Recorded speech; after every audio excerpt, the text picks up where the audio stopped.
సమాధిలో పోయిన తర్వాత సమాధిలో పడుకున్న ఒక పుణ్యం చేసుకున్నటువంటి ఒక స్వర్గవాసి ఎప్పుడైతే తన శరీరం నుండి ఆత్మ బయటికి వస్తుందో తన జీవితంలో ప్రాపంచిక జీవితంలో చివరి రోజు అన్నమాట అది.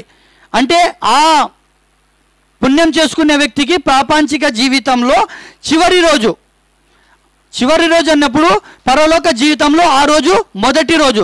అంటే ఎప్పుడైతే అతని ఆత్మ తీసుకొని వెళ్ళడానికి వస్తారో దైవదూతలు, అప్పుడే స్వర్గ దైవదూతలు వచ్చి అతన్ని తీసుకొని అల్లా యొక్క దగ్గరికి పంపించేశారు సోదరులారా.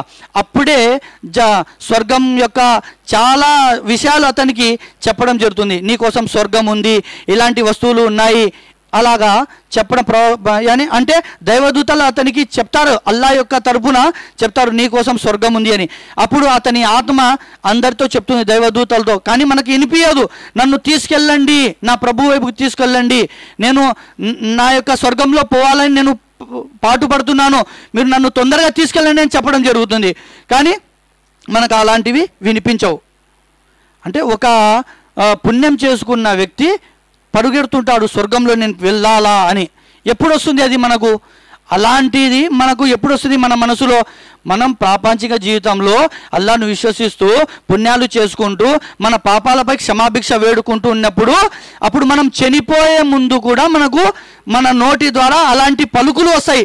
నాకు నా ప్రభు దగ్గర తీసుకెళ్ళండి, నన్ను తొందరగా సమాధిలో పడుకోబెట్టండి, దైవదూతలు వచ్చి నాకు అడుగుతారు, నేను సమాధానం చెప్పాలా, నా సమాధిలో నా స్వర్గం యొక్క స్థానం చూపించబడుతుంది, నన్ను తొందరగా సమాధి చేయండి అని ఒక పుణ్యాత్ముని ఆత్మ చెప్పడం జరుగుతుంది.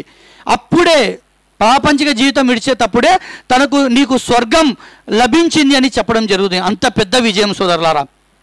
అలాంటి పెద్ద విజయం ఊరికేనే వస్తుందే? మనకి రాదు. మనం ఎంతో కష్టపడాలా, విశ్వసించాలా, అల్లా యొక్క పరీక్షలపై మనం సహనం వహించాలా, నమాజులు చేయాలా, దువా చేయాలా, ఎన్నో పుణ్యాలు చేసుకుంటే విశ్వసిస్తే అప్పుడు మనకు మన పరలోక జీవితంలో మనకు స్వర్గం లభిస్తుంది సోదరులారా.